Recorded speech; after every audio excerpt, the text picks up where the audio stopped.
It's Rhythm 93.7, and the days upon us, the time is here. Today's the 28th of November 2023. With me in the studio, two beautiful people. It's not good to call a guy beautiful, so forgive me. So I have one beautiful person and a very good looking guy. So let me keep it that way before I get 50 cent and up. Okay, so today we're talking about ransomware. It's a very, very complex word for a simple thing. And I'll start with the lady, Pretty Favor Aliezi. She's going to be telling us what a ransomware is so that the market woman will know. Pretty Favor, you will help us break it down. Also have Bright Heart. Obviously from the name you know he's a Rivers man. Aliezi, Pretty Favor, is also from Rivers State. But where we are from doesn't matter now. What really matters is, what is a ransomware? What is ransomware? It's like the word ransom sounds like kidnap and ransom. So I don't know if that's what we're talking about here. So what is ransomware? Pretty Favor. Alright, thank you very much for this opportunity. You're Okay, welcome. so ransomware is actually a malware. Oh no, which one is malware? It's a again? malware, like it's a virus. Mal means Yes. malfunction. Where does it malfunction something? I'm trying to break it down. You're laughing, Bright. Not true. Yeah, I'm just being. you're laughing. Eh? Okay, so let's assume we're teaching nursery school children. What is a malware? Okay. Yes. So malwares are actually undesired software applications that actually work against, like, they don't really do the normal things. They are actually there to disrupt the normal flow of work, normal PC operations. So we and can all call them that. evil spirits affecting the laptop and phones. Just Things that like will make the your phone. system, saying your system is possessed. So you need to lay hands in the Gunabali, so for that thing to go, that kind of thing. Okay, because that a particular malware doesn't allow it to work well. Yes. It's more like a bacteria or a virus or something like that. Yes. Okay, so a ransomware is a type of that thing. Yes, but it's Okay. a different type of malware. This time around, what ransomware does is that it encrypts all of your files. Encrypt. It uses What an is encryption. what Like, is it locks encryption? your files. Okay. Making it non-human readable. Like, you can't access it. Ah, man. Bright, are you going to help her Okay, break it okay. down further? I think- she's a very good techie. I think I should just give a life example of what happened. Okay. During my year one period, I was trying to download the game on this thing, a PC game. So Okay. what he told me to do was to turn off my antivirus, which is like a Windows Defender that Okay. stop this malware from happening. So one of the instructions was turn off your antivirus before downloading the game, Okay. and I fell for it. Okay. So the moment I just downloaded that game, tried playing it, my system went off. Okay. And I couldn't on it back. So when I tried on it back, Hmm. I went to my pictures. My pictures were not showing again. Okay. All my files were just being locked. And I got a message popping up from the tax bar saying that I have to pay a certain amount of money in crypto, and I should send it to this address. I was just like, that was the period I now noticed that I have been attacked by malware software. Okay. Okay. So basically, for example, you're sent a link. You hit on the link. I'm just simple for those who have phones. Now you click on the link, and then the person cannot have access to your phone. Sorry, to your bank apps and all those things. Is that how it works for the phone? Pretty Favor. For ransomware. Yeah, for ransomware. Yeah, it can also work that way. Like he said, he actually got his own through over the internet. And his has to do with the game. Yes, Yeah. download. A download. So we have heard, for example, they attack companies like Facebook. They attack certain big companies and then tell them, we have this information, you need to do this, otherwise we won't release this. Most times these companies don't budge. They just inform the clients, we were hacked, this is the thing, we're not paying any ransom, so tomorrow you will see your nakedness. I think that that's how it works? that's how it works. Okay. Well, most cases, the individual actually have the right to sue the companies, because before, one thing I understand, before you have, no, I'm being serious, before you handle data, Yeah. metadata of humans, Hmm. you have to pass through some regulations. Okay. So if by default you're being hacked, meaning that you bypass the regulation, Okay. and as an individual, they have the right to sue you. Okay, before we go into the suing, I think it was in Angola or South Africa, somebody who was vying for a political position got his phone hacked, and the hacker got a moment he was spending. He recorded a moment he spent with his wife. It's their intimate, private husband and wife moment on their phone. It is his rights. They are within their rights to do it. And so when it was time for him to go, do his campaign, they now reached out to him and said, we have these, they call it a sex tape of you and your wife. And if you go ahead, we're going to release it. And the nation turned against the hackers. See, it is him and his wife now. What is he not supposed to have a moment with he and his wife? And they were saying, if you don't pay this, we'll do this. But at the end of the day, they didn't release it anymore. They didn't release it any longer because he's not going to catch. The nation even stood by the husband and the wife. It would have caught if it was a side chick. You see, it would have really been really serious. But it was between him and his wife. And somebody said, I don't want to see a man and his wife doing anything. It is their personal, private life. So I don't know how they got in, but I think it was via an email. Yeah. So can you share with us, Pretty Favor, how this ransomware can get to us? The average Nigerian. His came via a game. He wanted to download a game and he was eager. Yours?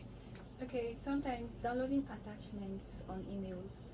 Okay. Let's say you receive a mail from your favorite organization, favorite brand like Jumia, asking you, telling you it's their Black Friday. But it's not actually from Jumia. It's a fake. It's a fake company. Yes, hackers always impersonate. They always impersonate. Yes. With all due respect, and of course, covering a company like that. Yeah, I understand. Yes. So sometimes you can actually get it through downloads, through links. Okay. And then through several sites you visit. Some sites you actually get to visit. It's actually telling you this site is not secure, but you still want to get in. And then you accept unnecessary cookies. What is cookies? That's one thing I even don't. They will tell you if you click on this site, cookies. I don't know what does that mean? It's just like a means of getting little information about you to actually serve you better. No, because you get it from reliable sites too. Yeah. They will tell you this site, cookies. It's always confusing. I always say no, but they still get information. I don't think yes or no works with them. It's more like your data being stored on their server. What do you mean by data? As in my date of birth, No, all those really your information. date of birth, per se. What? Like if you're visiting the let me say you're visiting If I'm visiting a betting site, or if I'm without calling any company's name, or if I'm visiting a sports journalism site, they will tell you this site cookies. I always say no. I don't know. So if I say yes, what are they taking from me? They just store information. Like they store information now. They store my keypads. This thing. What are they storing? More like your time frame using the browser. Like okay, if I spend 2 minutes there, it's will stored record. on their data. Are you serious? Yes. Are you serious? Can they see me if my camera is working? I'm not sure they are allowed to do that. Pretty Favor, do you have No, in terms of cookies, not that. But sometimes, some sites you actually get to visit. Okay, there's something called remote access. I think remote access trojans. Yeah. Yes. Okay. Sometimes they get into your system. No, sorry, not remote access. I think it's an APT. They create it to your system. They don't act immediately. They wait. Yes. Like bad guys. Yes, they get information from you. What kind of information do they get? Probably your camera. Okay. Take several pictures of you, what you're doing, what internet, pages you visit, go through a lot of files on your system, and then at that peak point when you feel like it's time to like attack, yes, that's when either they lock your system or they actually get to send you a mail telling you that they actually have this and this about you. So will you do this for them to like take off from you? So are you saying that like they mirror your laptop on a system they control? They can be seeing what you're doing Obviously. in real time, or they can even record it and come back and watch it like a video. Yes. I need to give you this analogy. Okay. Like you're a radio presenter. I can easily send you, okay, I'll tell you that I need you to play music for me through the mail. And while downloading, I'm being an attacker now. Yeah. While downloading the music, I've actually infected the file of the music with the virus. And I wouldn't know. You won't know. Oh, So okay. automatically, I have a backdoor access to your system. Okay. So anything you're doing, I'm actually seeing it. Mm. I can keep the record of what you're doing on my own server. Okay. I can easily. There was one key attack they used to do. Is this keystroke? Yeah, Literally keystroke. everything you're typing. Yeah. Yeah, everything you're typing, it's showing on my system and it's being stored on my system. I usually see those things in movies. Are yeah, those things for it's real? actually real. It's real. So if you send me an MP3 file, you can actually embed something in an Yeah. MP3. Yeah, And- that's why if you're downloading anything or trying to install anything, Yeah. they'll advise you first to use your antivirus to scan it Okay. before To installing scan it. or Okay. downloading. Yeah. I smell you. I understand you. So how do we prepare against ransomware? So you just mentioned antivirus. Which other way do we work against our ransomware? Okay. The first thing I think everybody should do is user training. If You- you know user training, What's user training? like training individuals, highlighting them about the impacts, the causes, the damages that this ransomware can cause. Okay. And also, secondly, updating your software. That's why every time you see OP is telling you update your app, they are sending you new versions because every day attackers are trying to like learn new ways to infiltrate your data. Okay. So that's why every single software company are also looking for a way to update their system to running on the best possible antivirus so that if someone is trying to attack you, they're going to be using an attack of 2 years back, an attack methodology of 2 years back, Okay. and it's not going to be possible and it's going to be hard for them to achieve their aims. Okay. What about you? Pretty favor. What else can, especially women, because yeah, women and children can really be vulnerable. So how can women and children protect themselves from ransomware? Okay, first thing I would say is you should always have a backup for everything you do. Mm. Yeah, so that in case these things happens to you, you don't just feel like you've lost everything, the whole world is against you. Okay. Yes, having a backup and then having a password manager, Password manager. yes, Okay. actually helps you to like store your password. And then regularly you have to like monitor your accounts, Okay. monitor your stuffs, your information. If you notice any malicious activity, any activity that looks different, just try to change your password immediately. Mm. And then putting on your MFA, multi-factor authentication, Okay. two-factor authentication. That's a basic security settings to actually help. Okay. Yeah, so Okay. actually go a long way at least to help you. Okay. Okay. I think another thing again might be to check the email source. Check the email source, the source of the email before you click. Yes. Because I noticed that I don't know how they gain access to my email sometimes, but there's something called block senders. So I go to one part of the email and I highlight all the bad guys who send me things I don't know, and I click block sender so they cannot send any spam or anything again. But they somehow find another way to creep in. But it just takes a lot of work. But by the time you keep doing that, they will keep blocking. And also check the source of the email. Yeah, If you check always. very well, there's always a source. It's always the main email looks good, though.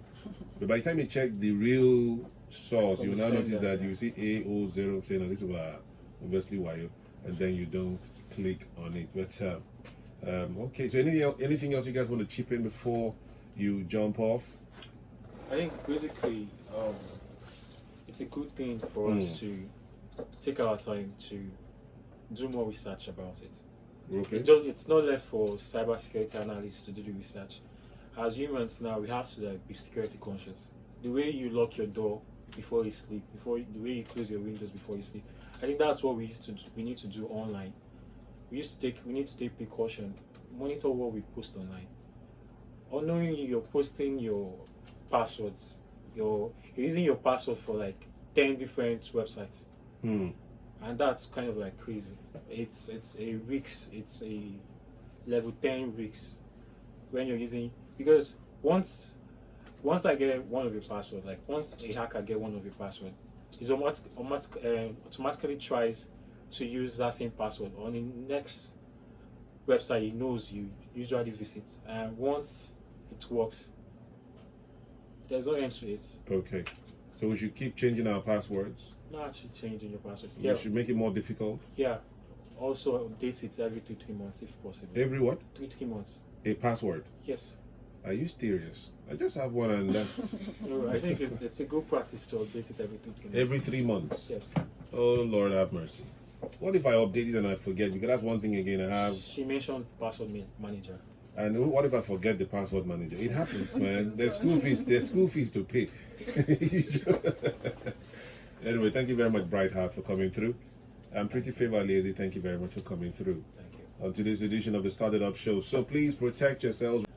You guys are ethical hackers, of course. A vulnerability analyst. You're a vulnerability Analyst. analyst. You Yeah. check if something is vulnerable. Yes. Oh Lord. So that's a job too. Yeah. They pay you guys well. Yeah. Okay.